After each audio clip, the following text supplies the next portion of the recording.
교권보호 4법이 국회 교육위 전체 회의에서 의결됐습니다. 교권보호 4법은 법사위를 거쳐 오는 21일 예정된 본회의에서 통과될 전망입니다.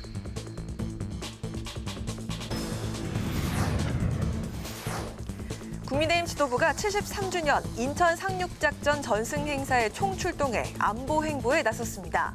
더불어민주당은 대통령실 앞에서 국정기조 쇄신을 촉구하며 1인 시위에 들어갔습니다.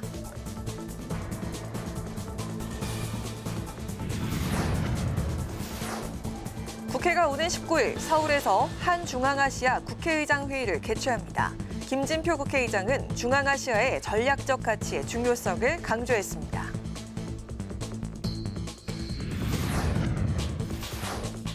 여론의 심장을 저격하고 민심의 흐름을 날카롭게 꿰뚫어보는 여심저격. 신원식 국방부 장관 후보자의 과거 발언 논란에 대한 여야의 공방과 시민의 교통비 부담을 줄이기 위해 정치권에서 내놓은 주요 정책들은 얼마나 실효성이 있을지 심도 있게 짚어봅니다.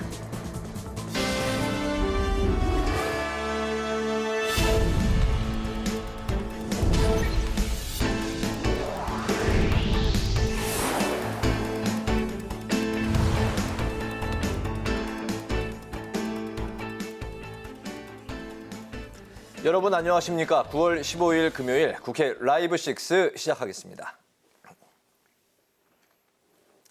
서희초 교사의 극단적 선택으로 입법에 속도가 붙은 교권 회복 4개 법안이 여야 합의로 오늘 국회 교육위원회를 통과했습니다. 교권 회복 4개의 법안은 법사위를 거쳐 오는 21일 국회 본회의에서 처리될 것으로 보이는데요. 이렇게 여야 합의로 신속하게 처리된 법안이 있는가 하면 여야 극한 대립을 불러올 법안도 있는데요. 바로 제2의 양곡관리법 개정안입니다. 국회 농림축산식품해양수산위원회에 이 법안이 상정됐습니다. 상임위 소식을 장정영 기자가 전합니다. 교권을 보호하기 위한 4개 법안이 여야 합의로 국회 교육위원회를 통과했습니다. 처리된 법안은 교원의 지위 향상 및 교육활동 보호를 위한 특별법과 초중등교육법, 유아교육법, 그리고 교육기본법 개정안. 교원이 아동학대로 신고됐더라도 정당한 사유가 없는 한 직위해제 처분을 금지하고 교장은 교육활동 침해 행위를 축소하거나 은폐할 수 없다는 내용이 핵심입니다. 또 학생 보호자가 교직원이나 학생의 인권을 침해하는 행위를 금지하고 학교 민원은 교장이 책임지도록 했습니다. 다만 교권 침해 행위를 학생 생활기록부에 기재하는 조항은 여야 이견이 좁혀지지 않아 법안에서 제외됐습니다. 여야는 이들 교권 회복 법안이 오는 21일 국회 본회의에서 처리될 것이라며 교육 현장에 바로 적용될 수 있도록 교육부에 철저한 준비를 당부했습니다. 공포 즉시 시행되도록 부칙을 정했기 때문에 조만간 학교 현장에서 변화를 체감하실 수 있을 겁니다. 정부가 시도교육감님들하고 아주 긴밀하게 협의해서 좀 차질이 없도록 그래서 현장의 교사들 그리고 또 학생들, 학부모님들이 실질적으로 변화를 느낄 수 있도록. 이처럼 합의로 교권 회복 법안을 통과시킨 여야는 앞으로 극심한 대치를 불러올 법안도 상정했습니다. 국회 농림축산식품해양수산위원회에 상정된 윤석열 대통령이 거부권을 행사해 한 차례 무력화된 바 있는 양곡관리법의 또 다른 개정안과 후쿠시마 특별법입니다. 특히 제2의 양곡관리법 개정안 심사를 앞두고 민주당은 시장 격리제 대신 목표 가격제를 도입하는 내용의 후속 입법을 통해 쌀값 보장을 도모하자는 입장인 반면 국민의힘은 전략 작물 직불제 확대와 같은 정부 대책을 지켜보자는 쪽이어서 법안 심사 과정에서 또다시 난항이 예상됩니다. 국회 방송 장정현입니다. 2023 한국중앙아시아 국회의장 회의가 오는 19일 서울에서 열립니다. 김진표 국회의장은 중앙아시아 5개국 의장들과 함께 미래 발전 방안을 모색합니다. 다음 주 화요일에 열리는 한중앙아시아 국회의장 회의를 문그린 기자가 소개합니다. 2023 한국중앙아시아 국회의장 회의가 다음 주 19일 서울 롯데호텔에서 개최됩니다. 카자흐스탄과 키르기스스탄, 타지키스탄과 투르크메니스탄, 그리고 우즈베키스탄 등 5개 나라 의회 의장들이 참석합니다. 김진표 국회의장은 한국중앙아시아 국회의장 회의를 소개하는 기자간담회를 가졌습니다. 김 의장은 중앙아시아가 천연자원과 노동인구가 풍부해 경제시장 잠재력이 높다며 지리적 가치 활용을 위한 적극적인 외교 활동의 필요성을 언급했습니다. 넓은 국토에 또 자원이 풍부하고 이들 자원이 앞으로 공급망 변동이라든가 여러 가지에서 중요한 역할을 할 수 있는 핵심 광물 자원을 가지고 있어서 이들 자원에 대한 개발 기술을 보유하고 있는 우리 대한민국과의 협력이 또 여섯 나라 간에 서로 윈윈할 수 있는 좋은 발전 전략이 될 수 있다. 이번 만남은 중앙아시아 5개국 전체를 대상으로 하는 최초의 최고위급 회의라며 앞으로 해마다 회의를 열어 더 긴밀한 협력 관계를 유지할 것이라고 밝혔습니다. 올해가 처음 한국에서 합니다만 앞으로 5년 매년 서로 나라를 바꾸어가면서 하게 되고 한국에서 처음 시작한 이 모델이 점점 더 발전되면서 6개국 간의 끈끈한 유대관계, 외교적, 경제적, 정치적 유대관계를 만들어갈 수 있고 김 의장은 최근 캄보디아와 말레이시아를 공식 방문해 2030 부산 엑스포 유치를 위한 적극적인 유치 활동을 펼쳤습니다. 김 의장은 이번 중앙아시아 국회의장 회의에서도 대한민국 부산의 세계 박람회 유치 적합성을 알리고 지지를 요청할 것이라고도 강조했습니다.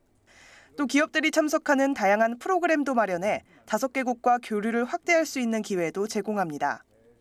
이 밖에 문화 등 다양한 분야도 적극적으로 홍보할 예정입니다. 국회방송 문그린입니다.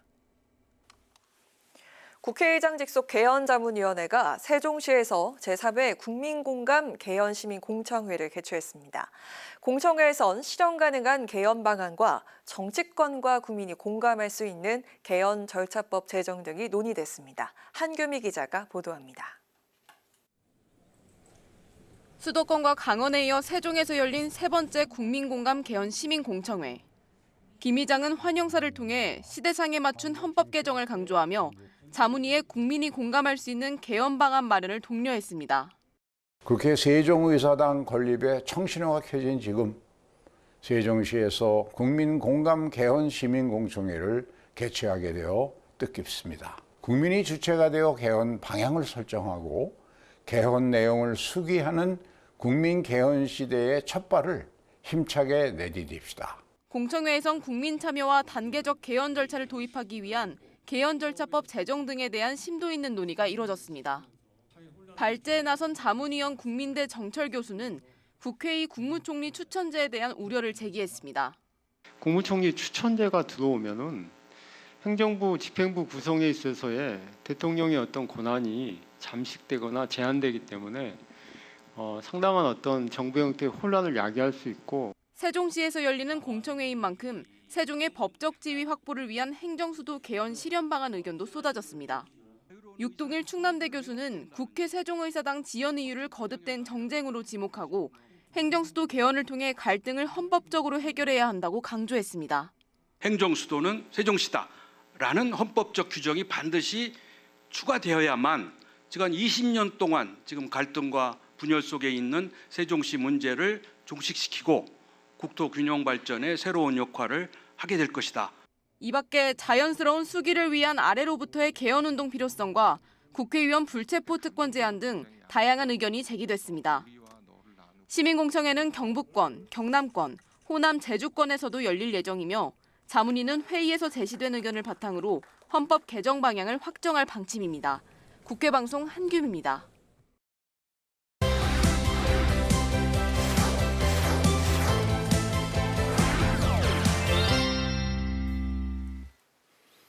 한 주간에 있었던 정치권 이슈를 콕콕 집어서 정리해드리는 순서 주간 이슈픽 코너입니다. 여러분의 시사 지수를 높여드릴 김지수 아나운서 나와 있습니다. 어서 오십시오. 네, 안녕하세요. 네, 김지수 아나운서가 시사 지수를 높여주시는 거죠? 네, 김지수입니다. 예, 바로 첫 번째 이슈픽 살펴볼까요? 네, 첫 번째 이슈픽 함께 보시겠습니다. 우주 기지에서 만난 북러 정상입니다. 네. 이 엊그제 북러 정상이 보스토친이 우주 기지에서 만났는데요. 이 4년 5개월 만에 만난 이 회담의 해석을 놓고 여야가 공방을 이어가고 있습니다. 네, 말씀하신 대로 이제 두 정상이 4년 5개월 만에 만났는데 앞으로 이제 두 나라가 재래식 무기 또 첨단 위성 기술을 주고받을 거다 이런 이제 보도가 나오고 있어요. 그렇습니다. 이 두 정상이 만난 이 보스토치니 우주 기지가 이 2016년에 처음 로켓을 발사한 곳인데요. 네. 이 러시아가 구소련 시절에 이 우주 강국의 위상을 다시 찾기 위해서 만든 곳입니다. 이 자리에서 북한의 인공위성 제작을 도울지 묻는 기자들의 질문이 있었는데요. 네. 푸틴 대통령이 그래서 이곳에 왔다며 군사, 기술 협력 등 모든 문제를 논의하겠다고 밝혔습니다.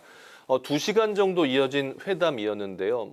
공동 선언문 같은 공식적인 결과는 나오지 않았지만 말씀해 주신 대로 러시아가 재래식 무기를 받고 그리고 북한은 군사 기술을 얻을 것이다. 이런 분석들이 나오고 있습니다. 네, 이제 북한과 러시아가 이제 군사 협력을 강화하기로 한 데 대해서 여야가 이제 서로 다른 해석을 내놓고 있어요. 그렇습니다. 먼저 민주당은 북러 정상이 이 4년 5개월 만에 만나도록 만든 1등 공신은 바로 윤석열 대통령이다. 이렇게 주장을 하고 있는데요. 권칠승 수석 대변인 브리핑에서 한미일 군사협력이 오히려 북한과 러시아의 군사협력을 부추겼다고 비판을 했고요. 네. 윤 대통령이 말한 가치와 자유의 연대가 한미일과 그리고 북중러의 이 대결 구도를 굳히고 있다며 윤 대통령에게 대책은 무엇이 있는지 밝히라고 촉구를 했습니다. 반면 국민의힘은 즉각 반발을 했는데요.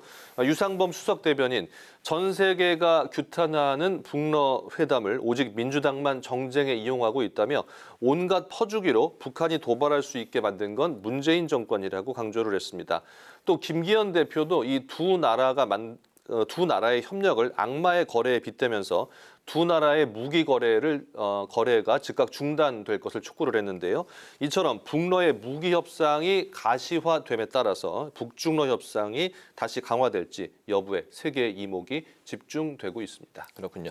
두 번째 이슈픽도 살펴보죠. 어떤 내용일까요? 네, 두 번째 이슈픽 함께 보시겠습니다. 이재명 대표 영장 청구 임박입니다. 네. 오늘로써 단식 16일 차에 접어들었더라고요. 네. 이재명 대표의 단식이. 그러면서 지난 9일과 12일에는 검찰 조사가 있지 않았습니까? 네. 검찰 조사가 있었고 영장 청구가 임박했다는 보도가 나오면서 체포 동의안 표결 여부에 정치권의 관심이 집중되고 있습니다. 네. 오늘로 이제 그 단식 16일 차인데 이재명 대표는 이제 끝까지 단식을 멈추지 않겠다 이런 이제 의지를 강하게 보이고 있는 상황이고 네. 그 상황에서 이제 당 중진과 이제 어제는 또 당 의원 전원이 단식을 중단해 달라 이렇게 뜻을 모아서 전달을 했어요. 네, 이재명 대표, 이 야당 대표로서는 사실상 이 최장 기간의 단식을 이어가고 있거든요. 네. 그러면서 민주당 내 여러 인사들이 단식을 만류하고 있습니다. 그동안 문재인 전 대통령, 이낙연 전 대표 그리고 박병석 전 국회의장이 단식을 만류했고요. 말씀하신 대로 어제는 박광원 원내대표 등 20여 명 의원이 당 대표실을 찾았습니다. 현재 이재명 대표가 단식 농성장에서 당 대표실로 옮겨서 단식을 이어가고 있는데요. 민주당 의원 전원이 단식을 중단할 것을 권유하고 있다. 이런 뜻을 전했습니다. 네. 하지만 이 대표는 단식을 계속하겠다는 뜻을 보이고 있는데요. 이렇게 단식이 장기화되면서 민주당 이 출구 전략에 고심하는 모습입니다. 네. 이런 가운데 이제 검찰이 조만간 이재명 대표에 대한 구속영장을 청구할 것으로 이제 보이는데 이에 따라서 이제 체포 동의안 표결 여부에 이제 또 그 관심이 집중이 되고 있네요. 그렇습니다. 지금 본회의가 21일과 그리고 25일에 예정이 돼 있습니다. 네. 만약에 영장이 21일 이후에 청구가 되면 25일에 본회의가 보고되고 이후에 열리는 본회의는 이제 국정감사가 끝나고 뭐 한 11월 정도 돼서 열리기 때문에 네. 상당히 길어질 수가 있습니다. 그래서 일단 검찰이 영장 청구를 21일 전에 할 것으로 예측이 되고 있는데요. 21일 전에 영장이 청구되면 21일 본회의에 보고가 되고 그리고 네. 25일 본회의에서 표결 절차를 밟게 됩니다. 다만 민주당 입장에서는 이 체포동의안을 부결시키면 이 방탄 프레임이 강화될 것이고 또 가결을 시킨다면 검찰 기소가 정당하다는 것을 인정하게 돼버리는 그런 딜레마가 있을 수 있기 때문에 고심이 큰 것으로 전해지고 있습니다. 네. 마지막 세 번째 이슈픽 살펴볼까요? 네, 세 번째 이슈픽입니다. 신원식 지명 후폭풍입니다. 이번 주에 윤석열 대통령이 소폭 개각을 단행을 했습니다. 단행을 했는데 특히 신원식 국민의힘이 국방부 장관에 내정이 되면서 신 후보의 과거 발언, 역사관이 논란이 되고 있습니다. 네, 국방부와 문체부, 여가부 장관이 이제 곧 지명이 됐는데 이제 여야 신경전이 고조가 되고 있습니다. 말씀하신 대로 이제 특히나 그 신 후보자 과거 발언이 논란이 되고 있네요.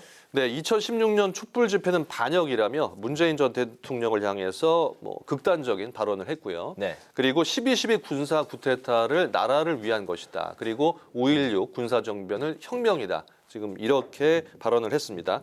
한편 신 후보자는 이 12.12 쿠데타 옹호 발언에 대해서 12.12에 대한 대법원 확정 판결과 또 정부의 공식 입장을 100% 지지한다며 현재는 이 과거 발언과는 다른 입장을 내놨습니다. 그렇군요.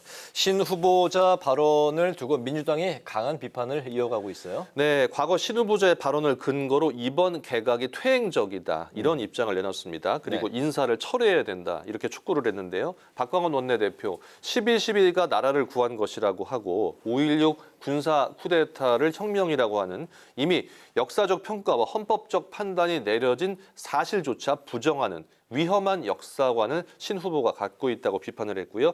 전두환 세력의 부활, 하나회의 부활이냐는 이런 국민적 분노가 크다고 주장을 했습니다.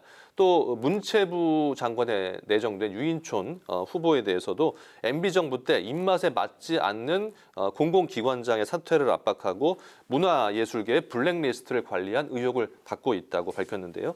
향후 이 개최될 인사청문회에서 총공세에 나설 것으로 보입니다. 네, 국민의힘은 민주당의 이런 그 총공세에 어떻게 대응하고 있습니까? 네, 국민의힘은 이번 개각이 여러 가지 현안을 챙기기 위한 적절한 인사다 이런 입장을 밝히고 있는데요. 네. 특히 신원식 후보자를 최고의 국방 전문가라고 부각을 시키면서 옹호에 나섰습니다. 북한의 핵 미사일 위협이 가중이 되고 또 북러가 지금 협력하는 상황에서 적절한 인사라고 보는 것인데요. 특히 윤지혁 원내대표, 민주당이 후보자의 장점에도 불구하고 오직 정쟁에 초점을 맞춰서 반대 의견을 피력하고 있다고 주장을 했고요. 그저 국방부 장관을 탄핵해서 정쟁을 확산시키려고 했는데 기회를 놓쳐서 안타깝다는 이런 나쁜 정치적 의도만 느껴진다고 비판을 했습니다. 이처럼 여야가 개각을 두고 공세를 주고받는 가운데 이 네. 향후 개최될 청문회에서 치열한 격돌이 예상되는 만큼 청문 보고서 채택과 또 장관 임명까지는 상당한 험로가 이어질 것으로 보입니다. 그렇군요. 김지수 아나운서가 여러분의 시사 지수를 매주 높여드리고 있습니다. 오늘 주간 이슈픽은 여기까지 듣도록 하죠. 네. 수고 많았습니다. 네, 고맙습니다.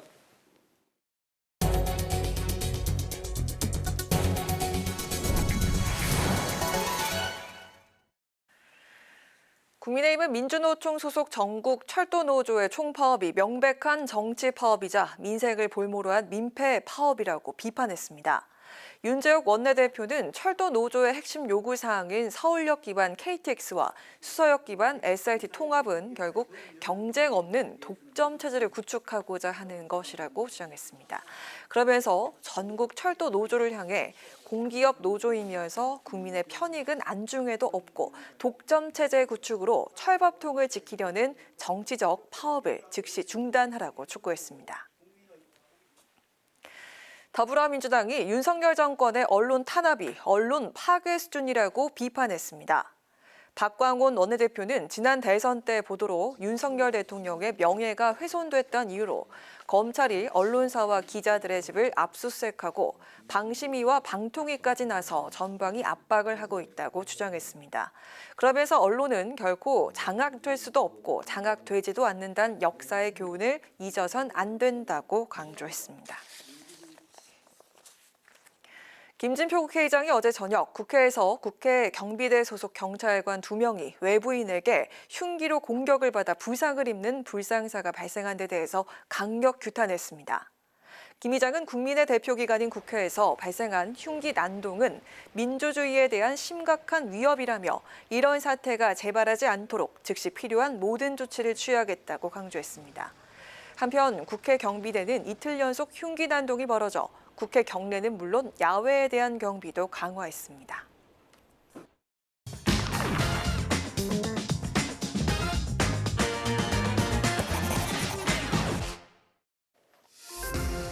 신동진의 정치노트, 오늘의 키워드는 김건희법입니다.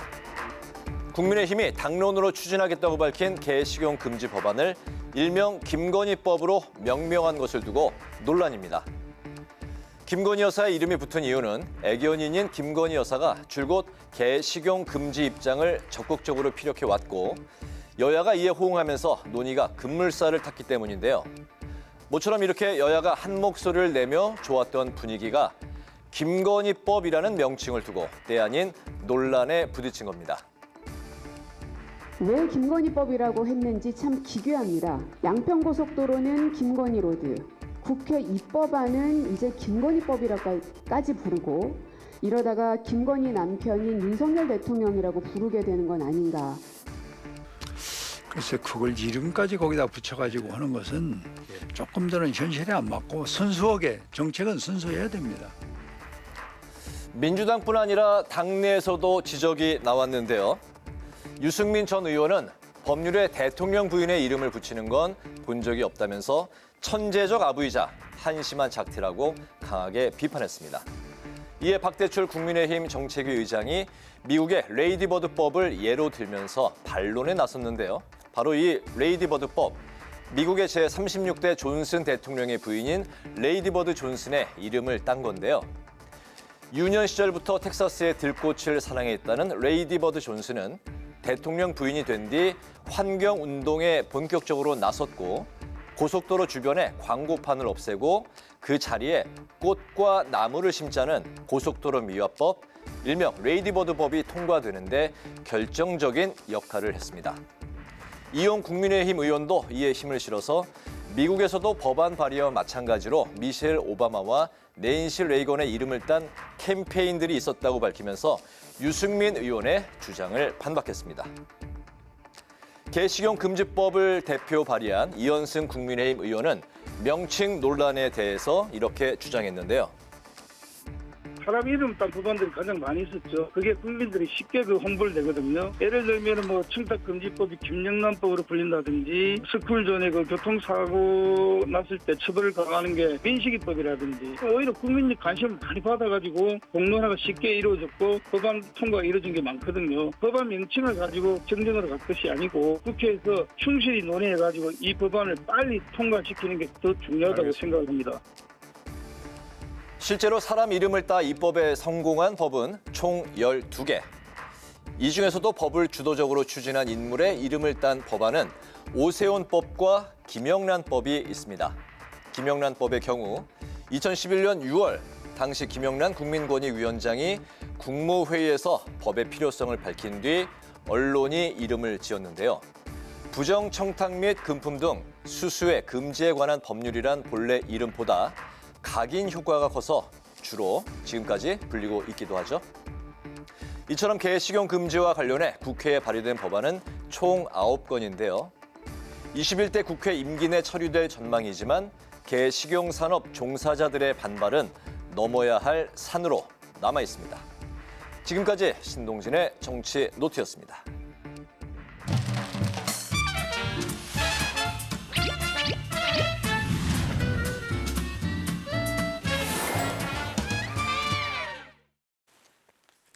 네, 정치권 이슈와 정책 분석을 통해 여론의 심장을 저격하고 민심의 흐름을 날카롭게 꿰뚫어봅니다. 여심 저격.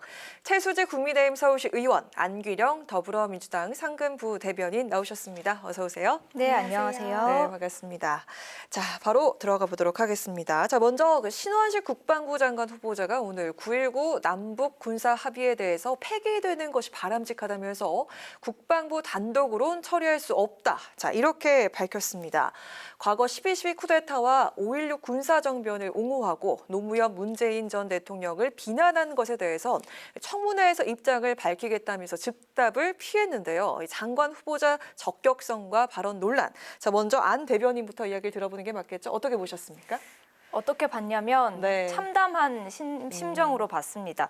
신원식 국방부 장관 후보자가 전두환 신군부의 12.12 군사 쿠데타에 대해서 나라를 구하려 한 것이라고 했습니다. 그리고 박정희 전 대통령의 5.16 군사 쿠데타에 대해서는 혁명이라고 주장을 했거든요. 전두환 씨는 12.12 군사 쿠데타와 5.18 민주화 운동 무력 진압과 관련해서 대법원에서 반란죄와 내란죄가 확정이 돼서 무기징역을 선고받았습니다. 그래서 전직 대통령에 대한 예우도 박탈당한 것 아니겠습니까? 군사 반란이자 내란인 것은 우리 사법체계가 정한 것입니다. 역사적으로 재논의의 여지가 없는 건데 어떻게 나라를 구하려고 한 것이다라고 발언을 할 수 있는 것인지 의문이 들었습니다.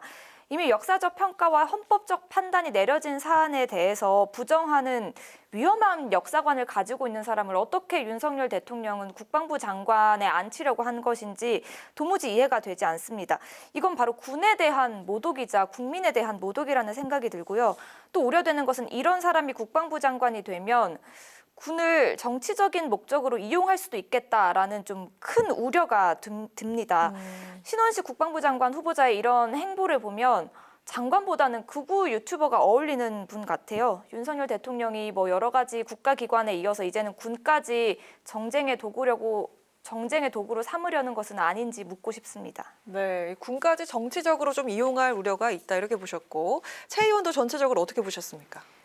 일단 오늘 아침에 첫 출근길 생중계를 저는 봤는데요. 네. 이게 뭐 과거 발언들에 대해서 청문회장에서 할 수 있는 범위 내에서 필요하다면은 의견을 밝히겠다라고 이야기를 했습니다. 네. 지금 뭐 그때 청문회장에서 하는 답변에 조금 더 주목을 하지 지금 왈가왈부 제가 평가를 하는 건 옳지 않다라는 생각이 들었고요. 다만 저희 당에서 이채익 의원님, 뭐 이철규 사무총장님 다 좀 보면은 국방부 장관으로 정말 좋은 후보자이다, 전문성 네. 있는 후보자이다라고 이야기를 했습니다. 실제로 육사를 다닐 때 생도 대장도 했었고요. 합참에서 뭐 작전본부장, 차장까지 지낸 분입니다. 그래서 저는 아마 이 식견 있는 좀 실력 있는 그런 참 군인이 아닐까, 좀 후보자로서 청문회를 어떻게 지나가는지 살펴보고 싶다라는 생각이 들었고, 사실 과거에 조금 과격하게 언어 선택을 했던 것은 사실이더라고요. 그래서 정당인이나 당 소속 의원으로서 그때 TPO에 맞게 좀 이야기를 했었더라면 이제부터는 좀 국무위원이 될 준비를 하면서 언사도 좀 조심스럽게 행해야 하는 게 맞는 방향이지 않을까, 이런 생각이 들었습니다. 언행에 대한 논란은 있지만 자격 자체는 충분하고 나머지 그 내용들은 청문회에서 밝히면 된다, 이런 입장이시군요. 네. 신원식 장관 후보자는 육사의 홍범도 장군 흉상 이전에 대해서 네. 먼저 나서서 찬성을 했던 사람입니다. 그렇죠. 어떻게 그걸 두고 전문성이 있는 것이라고 평가를 할 수 있는 것인지 그 국민의힘 의원님께 제가 한번 물어보고 싶고요. 그리고 신원식 장관 후보자는 또 고 노무현 전 대통령을 두고 악마라고 했고 문재인 전 대통령을 두고는 간첩이라고 했습니다. 만약에 야당에서 이런 발언이 나왔으면 어떻게 반응을 했을까요? 그것도 한번 생각해 보셨으면 좋겠습니다. 네, 앞서서 말씀드렸지만 이철규 사무총장이 이런 말씀을 하셨었어요. 이 머리카락 하나로 몸의 전부를 평가할 수 없다. 그 뜻인즉 저는 좀 그 전문성을 중심적으로 봐주셨으면 좋겠다라고 이야기를 한 걸로 받아들였고, 그렇게 해주셨으면 좋지 않을까라는 생각이 들었습니다. 다시 한번 말씀드리지만 신원식 장관 후보자는 인사청문회에 갈 자격도 없는 사람이라는 생각이 듭니다. 청문회 갈 자격도 없다, 이렇게 말씀해 주셨고요. 이종섭 장관의 사의 표명과 그리고 또 후임 장관 후보자까지 지명된 상황인 만큼 오늘 민주당이 이종섭 국방부 장관의 탄핵을 추진하지 않기로 결정을 했습니다. 다만 최상병 순직 사건 수사 외압 의혹에 대해선 모든 수단을 동원해서 반드시 특검을 관철시키겠다, 이런 입장인데 앞으로 그 수사 상황 전개가 어떻게 될까요? 전망을 좀 해볼까요? 네, 처음에 민주당이 요구한 것은 대통령이 이종섭 장관을 경질하지 않으면, 해임하지 않으면 탄핵 절차에 들어가겠다라는 것이었거든요. 그런데 이종섭 장관이 사의 표명을 하면서 사의 표명의 형식을 빌린 사실상의 경질로 봐서 민주당의 요구를 수용했다, 그렇게 봐서 좀 탄핵 추진은 하지 않기로 한 것입니다. 하지만 그렇다고 해서 최수근 상병 사건의 수사 외압 의혹이 묻히는 것은 아니죠. 덮을 수 없습니다. 민주당은 앞으로 모든 수단을 동원해서 특검을 관철시킬 것이고요. 그 전 해병대 수사단장인 박정훈 대령의 그 진술을 보면 당시에 VIP, 그러니까 대통령이 경로를 하고 국방부 장관에게 전화를 해서 질책을 하면서 이런 식으로 하면 누가 사단장을 하겠느냐라면서 사단장을 좀 지키려는 모습을 보였잖아요. 그게 사실이라면 윤석열 대통령이 취임 이후에 직접적으로 직권을 남용하는 첫 번째 사례가 되는 것입니다. 그걸 꼭 밝혀내야 된다. 그래서 특검 추진이 꼭 필요하다라는 말씀을 드리겠습니다. 대통령의 개입이 있었기 때문에 특검 추진하는 게 맞다, 이렇게 말씀하셨거든요. 네, 근데 어제 경북경찰청이 이 사고와 관련해가지고 수사 자문단을 꾸려가지고 네. 합동 조사를 들어갔습니다. 군이랑 경찰, 소방당국 그리고 이 국립과학수사연구원까지 함께 참여를 한 건데요. 자문단 조사 결과 토대로 좀 정확한 사고 원인을 조사할 방침이라고 밝혔으니까 수사에 개입하는 정쟁은 없었으면 좋겠고 좀 탄핵도 추진하지 않는다고 하니까 일단 수사 결과를 지켜봐야 하지 않을까 생각이 들었습니다. 네, 단식 16일 차에 접어든 이재명 대표 단식 중단을 요구하는 목소리가 점차 커지고 있는 상황인데요. 민주당 의원들이 이제 단체로 중단을 요청하면서 대통령실을 항의 방문해서 윤 대통령이 이 대표 손을 잡아야 한다 이렇게 목소리를 높였고요. 그리고 민주당 전국청년위원회는 릴레이 동조 단식에 돌입하고 삭발을 하기도 했습니다. 이 대표가 중단할 만한 계기가 있어야 할지 현재 상황을 좀 어떻게 보고 계신지 들어볼까요? 이번에도 안 대변인부터 얘기해보겠습니다. 대표님께서 처음부터 출구 전략을 마련하고 준비하고 단식 투쟁에 돌입한 것이 아니기 때문에 좀 걱정이 큰 상황입니다. 말 그대로 목숨을 걸고 끝까지 가겠다는 의지가 강하신 것 같아요. 그래서 당 안팎에서 좀 우려가 커지고 있는데 많은 사람들이 이렇게 우려하고 걱정하는 상황에서 대통령실은 미동도 없죠. 어떠한 메시지도 내지 않고 있습니다. 수년 동안 정치권에서 여야 각 단식 투쟁이 있었는데 이러한 적은 없었던 것 같습니다. 예상은 했지만 대통령실의 비정함을 다시 한번 확인하고 있는 것 같아서 참 씁쓸한 마음이 듭니다. 애초부터 출구 전략이 있었던 것이 아니기 때문에 이 단식 상황이 계속 이어지고 있는 것 같거든요. 저도 마찬가지로 하는데 이 시작 자체가 이유가 좀 투명하지 않았기 때문에 이 중단할 만한 계기도 애매해서 좀 중단할 명분을 못 찾고 있는 게 아닌가라는 생각이 시작한 들었고 그 명분부터가 투명하지 않았다. 네. 그리고 사실 저는 개인적으로 이게 제1야당 대표잖아요. 그래서 좀 건강이 염려되고 멈췄으면 좋겠다라는 생각이 들었는데 뿐만 아니라 어제 이 흉기 사건도 있었고 그래서 그렇습니다. 두 분의 경찰이 상해를 입으셨고 한 분은 좀 중상해를 입으셨다고 합니다. 그리고 오늘도 본청 내에서 자해소동까지 일어났었고요. 이게 본인뿐만 아니라 좀 다른 사람들까지도 악영향을 받고 있다는 거를 지금 계속 단식을 하셔가지고 이런 걸 생각할 겨를이 있으실까 해가지고 모르겠는데 좀 그런 걸 생각을 하셨으면 좋겠다라는 생각이 들었고 이게 지지자들이 계속 좀 국회에 몰려들어서 소란을 피우는 거는 좀 우려스럽다라는 생각이 들었어요. 오늘도 이렇게 방송국 들어오면서 앞에 보니까 본청 앞에 경찰들이 다 이렇게 줄을 치고 경비 서고 계시더라고요. 그래서 좀 이런 거는 전에 그 국회 택시 뒤에다가 가스통 싣고서는 돌진했던 그 사건 이후로 이렇게 삼엄한 경비는 사실 전 처음 보거든요. 그래서 중단하셨으면 좋겠다라는 생각이 개인적으로 들었습니다. 네, 지금 이렇게 위협을 가하는 그런 상대도 있었고 이런 상황에서 계속해서 단식을 이어가는 건 좀 무리이지 않나라는 그런 말씀하셨고 또 애초에 이 단식 시작부터가 투명한 명분과 계기가 없었다라는 말에 대해서 민주당 측에서 할 말이 있을 것 같은데요. 오죽하면 단식 투쟁에까지 돌입하셔야 됐겠느냐 이런 점을 좀 생각해 봐주시면 좋을 것 같습니다. 야당 대표가 선택할 수 있는 선택지가 많이 없습니다. 권력을 준 것도 아니고요. 국회에서 민주당이 국민과 민생을 생각해서 법안을 통과시키면 대통령실에서 즉각 거부권을 행사하고 그런 모습을 보이지 않았습니까? 그러니까 야당 대표 입장에서 할 수 있는 것을 다 해야 한다라는 그런 선택의 시점에 놓였던 것 같습니다. 처음에 선택을 하실 때, 시작을 하실 때요. 그리고 우려하시는 부분에 대해서는 조금 전 그 민주당의 사무총장인 조정식 의원이 당원과 지지자들에게 드리는 글이라면서 입장을 발표하셨는데 당원과 지지자들이 이재명 대표의 단식 투쟁과 그리고 현 시국에 대해서 걱정하고 있는 것을 잘 알고 있다. 하지만 과도한 행동은 민주당의 방식이 아니다라고 좀 행동의 자제를 촉구하셨고요. 그리고 부상을 입으신 경찰관들의 쾌유를 빈다라고 밝히셨습니다. 네, 야당 대표로서 이제 물러날 곳이 없는 상황에서 최후의 수단으로서 단식을 선택한 것이다. 이렇게 정리를 할 수 있을 것 같고요. 정치권이 교통비 부담을 완화하는 정책으로 맞붙었는데 이제 정책 이야기를 들어가 보도록 하겠습니다. 자, 내년 4월 총선을 앞두고 민심의 쟁탈전이 뜨거워지고 있는 상황입니다. 국토부가 추진한 K패스 그리고 서울시 서울시가 내놓은 기후 동행 카드에 이어서 민주당이 제안한 청년 패스까지 정부 여당의 교통비 경감 정책과 맞물려서 야당이 추진한 청년 교통비 경감을 위한 논의에도 탄력이 붙을지 관심이 주목되고 있는 그런 상황인데요. 자, 먼저 최 의원. 자, 우선 K패스와 기후 동행 카드 내년에 시행이 될 것으로 알려지고 있는 상황인데 비슷한 시기에 경쟁을 하게 된 것 같은 그런 분위기입니다. 어떤 제도를 선택해야지 과연 나에게 유리할 것인가 이런 고민이 좀 깊어질 것 같은데요. 각각 특징과 이 두 제도의 차이점에 대해서 좀 설명을 해주실까요? 네, 먼저 저희 서울시가 추진하고 있는 기후 동행 카드는요.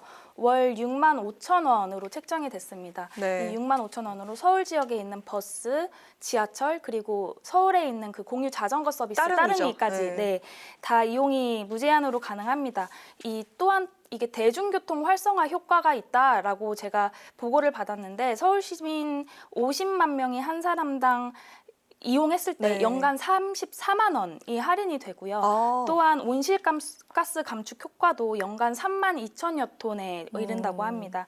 그리고 K패스 같은 경우는 월 21회 이상 이 정기적으로 대중교통을 이용하는 경우에 최대 60회까지 교통비의 20%를 적립해서 환급해주는 제도거든요. 네. 그래서 성인 기준 이 서울 시내 간선 지선버스를 1,500원으로 계산했을 때 60회를 이용하면 9만 원인데 20%를 환급받게 되면 72,000원에 이용을 할 수 있게 되는 겁니다. 이 두 카드 모두 내년에 본격적으로 시행을 앞두고 있습니다. 네, 이 K패스 같은 경우에는 월 21회 이상을 사용할 경우라고 하는데 21회 기준이 뭐 한 달 30일로 책정했을 때 평균적인 그 평일 날짜를 기준으로 잡은 거겠죠? 네. 네. 이 정부는 현재 운영 중인 또 알뜰 교통카드가 문재인 정부 때 도입이 됐지만 교통비 경감에는 큰 효과가 없다. 자, 이렇게 보고 K패스를 만든 건데 자, 이거 어떻게 평가하십니까? 전임 정부 지우기죠. 더 편리하게 사용할 수 있도록 개선하겠다라고 하면 좋은데 교통비 경감에 큰 효과가 없다 이렇게 이야기를 한 것은 전임 정부 지우기로밖에 볼 수 없을 것 같습니다. 국토부 조사가 있었더라고요. 그래서 봤습니다. 알뜰 교통카드 이용자 수는 2021년 12월 29만 명에서 2022년 12월에 48만 7천 명으로 늘었고요. 많이 늘었네요. 네, 그리고 올해 3월에는 53만 6천 명으로 계속해서 증가세를 보였다고 합니다. 그리고 이용하는 횟수도 월 평균 39.6회로 처음에 만들었을 때보다 늘었고요. 그리고 이용하는 사람의 92%가 매우 만족 또는 약간 만족한다 이렇게 응답할 만큼 만족도도 높았습니다. 네. 그리고 응답자 가운데 95.1%가 이 알뜰 교통카드로 교통비의 절감 효과가 있다고 답했거든요.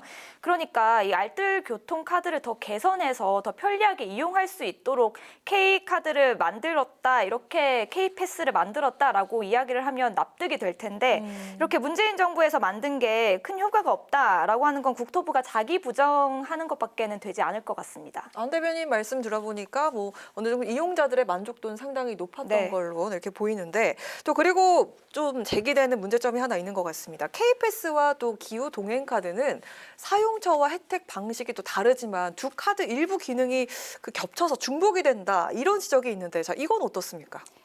이 두 카드의 가장 큰 차이점을 설명을 드리면 이게 사용처와 월 무제한이냐 아니면은 이용료를 일부 환급받느냐로 설명을 드릴 수 있을 것 같습니다. 사용처와 혜택 방식이 상이하다라는 말씀을 드리고 싶고요. 내년 시행에 앞서서 일단 중복에 있어서 국토부와 서울시가 조금 실무 차원의 협의가 있지 않을까 예상을 하고 있습니다. 하지만 이 소비자 입장에서는 오세훈 서울시장이 표현했다시피 즐거운 선택을 할 수 있는 거거든요. 아, 즐거운 선택이다? 네. 어떤 것이 나에게 더 이득일까? 어떤 게 더 혜택이 클까? 이 고민을 하고 선택권을 사실은 이용자에게 줌으로써 건전한 정책 경쟁의 일환이다라고 봐주셨으면 좋겠다라는 생각이 들었습니다. 네. 특히 서울시가 기후 동행 카드를 내놓자 서울과 교통망을 공유하는 경기도와 또 인천광역시에서 일방적인 결정에 반발을 하고 있는 상황인데 세 개 지자체가 실무 협의체를 구성하고 논의를 통해서 도입 방안을 검토해야 한다라는 지적이 있습니다. 공감하십니까? 네, 이 경기도와 인천시가 무조건 반대하는 것이 아닙니다. 서울시의 그 취지와 큰 틀의 방향성에는 공감을 하지만 서울시가 사전 협의 없이 독단적으로 추진을 했기 때문에 유감을 표명하고 우려를 나타낸 것인데요. 이 서울에서 대중교통을 탄 뒤에 경기와 인천에서 내릴 때는 혜택을 얻을 수 있지만 경기, 인천에서 탑승하는 경우에는 이 카드의 혜택을 받을 수가 없습니다. 아, 내릴 때는 가능한데 거기서 출발을 했을 경우 혜택을 못 받는군요. 네, 그렇죠. 하나의 생활권을 가진 수도권의 교통 문제는 일방적으로 하나의 지자체에서 해결을 할 수 없는 문제고 공동으로 좀 논의를 하고 해결해야 될 문제라고 보이는 거거든요. 그런데 오세훈 서울시장이 이걸 두고 경기도와 인천시의 의지의 문제라면서 내년 1월부터 시범 사업을 시행을 하는데 여기에 그냥 일방적으로 좀 참여를 해라 이렇게 밝혔더라고요. 그런 걸 보면 좀 오세훈 시장이 자기 성과를 좀 돋보이게 하기 위해서 경기도와 인천시의 사전 협의를 구하지 않고 독단적으로 정책을 발표한 것이라고밖에 볼 수 없을 것 같습니다. 그리고 거기에는 좀 대권용 정책을 마련한 것이라는 의도도 보이고요. 아, 대권용 정책을 마련한 것이다. 사실 이 인천, 경기도에서 출퇴근하는 시민들이 상당히 많기 때문에 이 부분에 있어서 아쉬움을 표하시는 분들도 많은 것 같습니다. 자, 그리고 그 수도권 교통망에서 빠질 수 없는 코레일도 부정적인 입장을 가지고 있는데 수도권 전철 13, 4호선 코레일 운영 구간과 또 경의중앙선, 분당선, 경춘선에 대해서 서울시와 기후동행카드 관련 합의를 한 게 없다. 자, 이렇게 밝혔는데 특히 코레일은 만성 적자 문제가 있어서 정말 예민할 수밖에 없는 상황인 것 같은데요. 코레일도 지금 적자 문제가 심각하지만 저희 서울교통공사 같은 경우도 적자 문제가 심각하거든요. 하지만 이게 약자와의 동행을 슬로건으로 하고 있는 오세훈 시장이 좀 세세하게 복지를 하려고 하는 정책이다라는 말씀을 먼저 드리고 싶었고 아까 저희 양기룡 부대변인께서 말씀해 주셨다시피 인천하고 경기도가 조금 긴밀하게 협의를 해나가야 하는 과정이 필요한데 인천시 같은 경우에는 이제 서울하고 구조가 비슷한 준공영제를 채택하고 있습니다. 그래서 결단만 있으면은 협의는 문제가 없을 것 같지만 경기도 같은 경우에는 경기도 내에 버스 회사가 200개 업체가 넘는다고 하더라고요. 그래서 이게 개별 협상이 필요해서 조금 시간이 걸릴 수도 있지 않을까 지켜봐야 한다라는 생각이 들었고 코레일 같은 경우는 이 서울시가 운송 손실을 보전하는 조건으로 이 기후동행 카드가 아니었지 환승 시스템에 대해서는 계속해서 이야기를 나누었었습니다. 이 실무협의 때 시스템을 어떻게 개발해야 되는지 논의도 해왔었고요. 네. 그래서 이런 바람직한 정책이 자리 잡혀가는 과정에서 좀 논의가 잘 이루어져서 우리 서울 시민은 물론이고 모든 이용자들이 좀 이 혜택을 톡톡히 받았으면 좋겠다라는 생각이 들었습니다. 이 코레일의 적자 이야기가 나왔는데 기후동행카드, 서울시의 기후동행카드 같은 경우에 내년 1월부터 5월까지 시범 사업이 시행이 되잖아요. 이때 서울시의 재정 손실이 750억 원 그 예상이 된다고 합니다. 그러니까 다시 한번 말씀을 드리지만 오세훈 시장이 본인의 인기몰이를 위해서 대권 준비를 위해서 반쪽짜리 정책을 서둘러서 발표했다라는 의심을 지울 수가 없고요.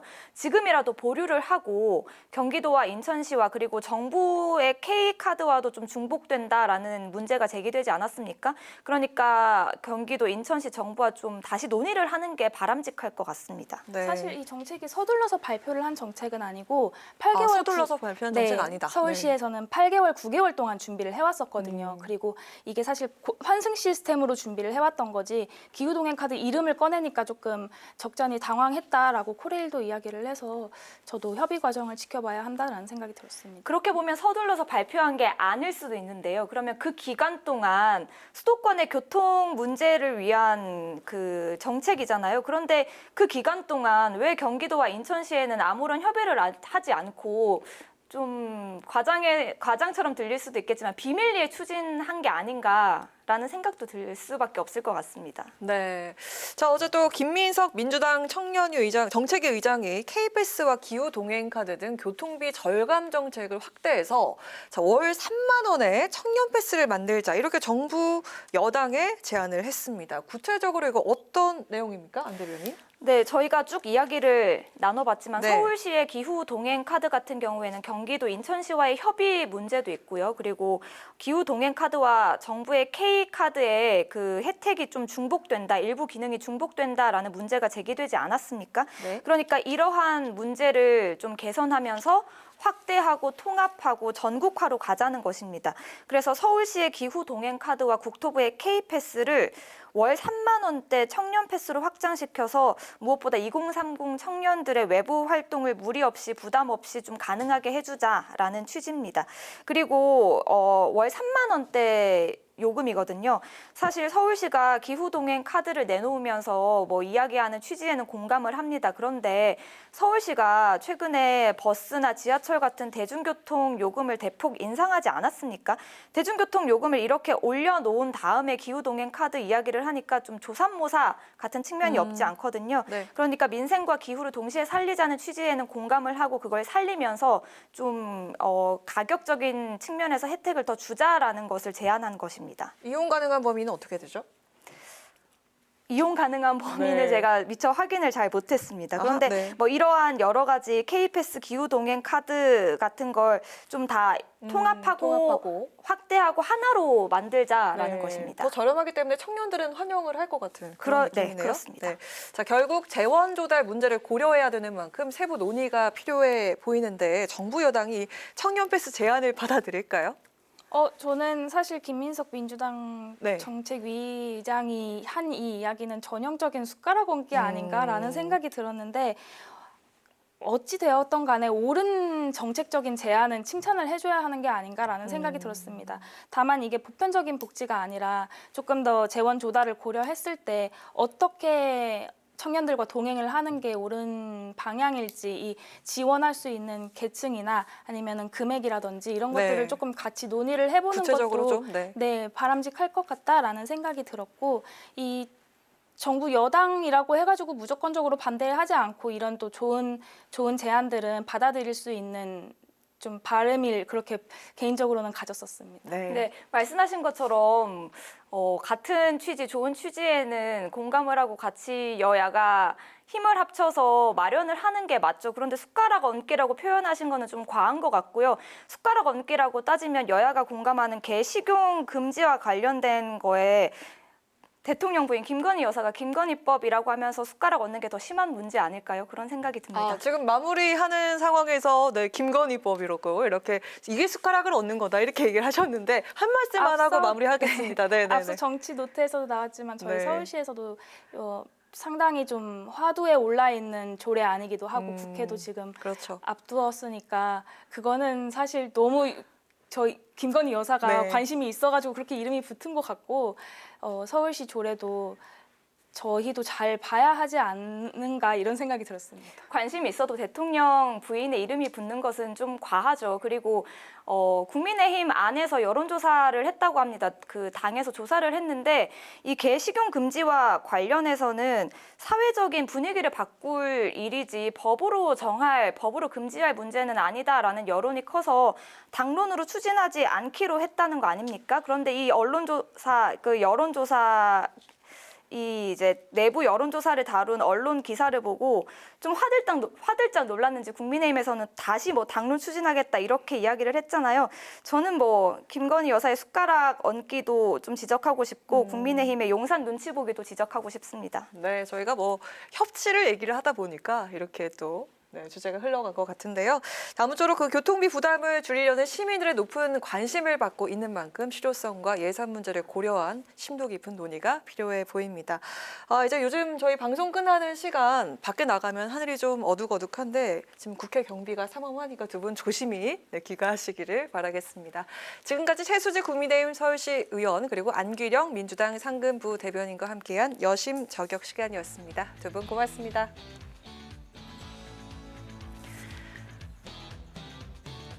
네, 오늘 국회 라이브 6 여기까지입니다. 시청해주신 여러분 고맙습니다. 편안한 주말 보내십시오.